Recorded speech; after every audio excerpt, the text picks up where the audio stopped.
जय हिंद साथियों, मैं अपने इस वीडियो में आपका पुनः स्वागत करता हूं। दोस्तों, आज हम लोग बात करने वाले हैं पृथ्वी के चुंबकत्व से संबंधित पद, यानी पृथ्वी के चुंबकत्व से संबंधित कुछ महत्वपूर्ण परिभाषाएं हैं जो आपके बोर्ड एग्ज़ाम के दृष्टि से बहुत ही महत्वपूर्ण हैं। तो आइए हम उन्हीं के बारे में आज चर्चा करने वाले हैं। तो हम लोग जैसे इसमें चर्चा करेंगे, भौगोलिक अक्ष क्या चीज़ होता है, भौगोलिक निरक्ष किसे कहते हैं, भौगोलिक यामोत्तर, चुंबकीय अक्ष, चुंबकीय निरक्ष और चुंबकीय यामोत्तर, ये क्या चीज़ होते हैं। आइए इनके बारे में समझने का प्रयास करते हैं। देखिए, अगर बात करें भौगोलिक का अर्थ क्या होता है, तो भौगोलिक का अर्थ भौ माने पृथ्वी, गोलिक मतलब गोल, तो पृथ्वी जो हमारी गोल है, तो सीधा सीधा भौगोलिक का अर्थ होता है पृथ्वी, इससे आप समझ लीजिए बस। तो भौगोलिक अक्ष क्या है, आइए इसके बारे में समझते हैं।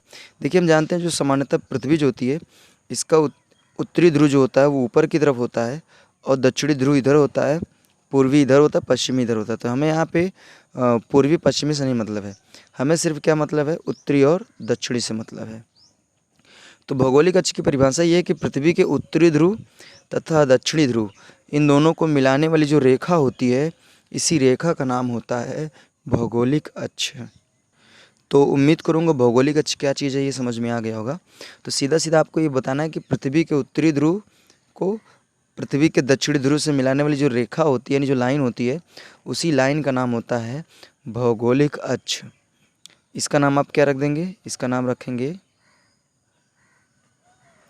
भौगोलिक अक्ष। ठीक है। अगला नंबर होता है भौगोलिक निरक्ष क्या होता है।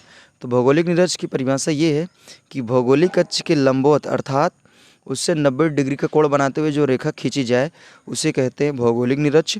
और भौगोलिक निरक्ष जो होता है ना, ये पृथ्वी को क्या करती है, दो बराबर भागों में बांटती है। तो ये ध्यान देना है कि भौगोलिक अक्ष के लंबवत खींची, लंबवत का मतलब 90 डिग्री का कोण बनाते हुए अगर कोई रेखा खींची जाए तो उसी रेखा का नाम होता है भौगोलिक निरक्ष। और ये क्या करती है, पृथ्वी को दो बराबर भागों में बांटती है। अगला नंबर होता है भौगोलिक यामोत्तर। तो भौगोलिक यामोत्तर की परिभाषा ये है कि भौगोलिक अक्ष के लंबवत खींचा गया कोई तल, जैसे मान लीजिए सपोज दैट ये मेरा जैसे हाथ है, तो ये भौगोलिक अक्ष, ठीक है। इसी भौगोलिक अक्ष पे अगर मान लीजिए हम यहाँ पे आपको एक तल रख दें लंबवत, लंबवत का मतलब 90 डिग्री कोण बनाते हुए अगर रख दें, तो इसी तल का नाम हो जाता है भौगोलिक यामोत्तर। तो ये जो लाइन है इसका नाम है भौगोलिक निरक्ष है ये, ठीक है। और इसके लंबवत अगर कोई तल बना देते हैं, सतह बना देते हैं, तो इसी सतह का नाम होता है भौगोलिक यामोत्तर। अब आइए हम लोग बात करते हैं चुंबकीय अक्ष। देखिए, सामान्यतः हम ये जानते हैं कि जो पृथ्वी है हमारी, पृथ्वी एक प्रकार का चुंबक है। वैज्ञानिक ये मानते हैं कि पृथ्वी के गर्भ में बहुत भारी चुंबक है,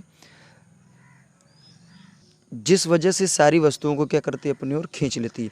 जैसे आप किसी भी वस्तु को ऊपर की ओर फेंकते हैं तो वो पृथ्वी की ओर चली आती है। तो वैज्ञानिक ये मानते हैं कि पृथ्वी के गर्भ में एक इतना बहुत बड़ा भारी चुंबक है जो क्या कर रहा है, सारी वस्तुओं को अपनी ओर खींच रहा है। तो ये माना गया है कि जो पृथ्वी के गर्भ में जो चुंबक है वो क्या है, भौगोलिक अक्ष से 11.5 डिग्री के कोण पर है।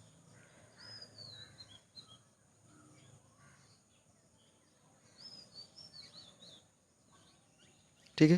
जैसे ये मान लीजिए पृथ्वी के गर्भ में चुंबक है, और ये जो पृथ्वी के गर्भ में जो चुंबक है उसका जो उत्तरी ध्रुव है वो पृथ्वी के दक्षिणी ध्रुव की तरफ है।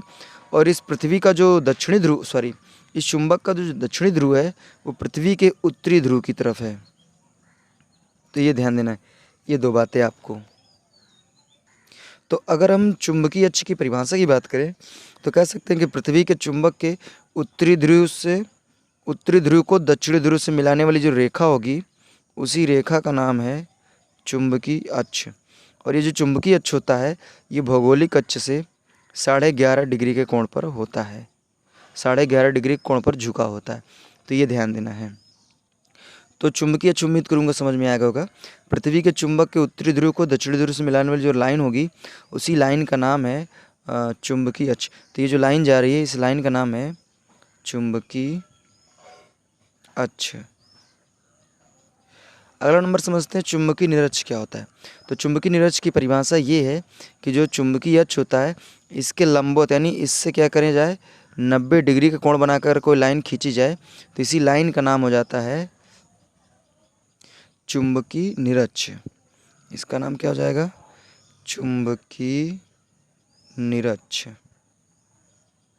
ठीक है, तो ध्यान ये देना, जैसे अभी आपने भौगोलिक निरक्ष में देखा था कि भौगोलिक अक्ष के लंबवत जो लाइन खींची गई थी उसे क्या कहते हैं? भौगोलिक निरक्ष।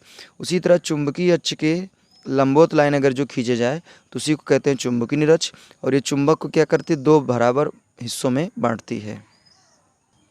अब आइए अगर हम लोग लास्ट में बात कर लेते हैं चुंबकीय यामोत्तर क्या होता है। तो चुंबकीय यामोत्तर की परिभाषा ये है कि चुंबकीय अक्ष के लंब, जैसे चुंबकीय अक्ष ये है तो इसके लंबवत अगर आप कोई सपोज दैट जैसे लंबवत कोई आप क्या करिए तल रख दीजिए तो इसी तल का नाम होता है चुंबकीय यामोत्तर। तो उम्मीद करूँगा आज के इस वीडियो में मैंने बात किया पृथ्वी के चुंबकत्व से संबंधित पद। इसमें बेसिकली 6 लोग थे जिन्हें मैंने डिस्कस करने का प्रयास किया और उम्मीद करूँगा ये सारी बातें आपको क्लियरली समझ में आ गई होंगी। तो दोस्तों आप हमें इंस्टाग्राम और फेसबुक में भी फॉलो कर सकते हैं, लिंक जो हमने डिस्क्रिप्शन बॉक्स में दे रखा वहाँ विजिट करके फॉलो कर सकते हैं। तो दोस्तों अब हमें दीजिए इजाज़त, इसी तरह मिलेंगे हम लोग अगली वीडियो में। तब तक के लिए जय हिंद, वंदे मातरम।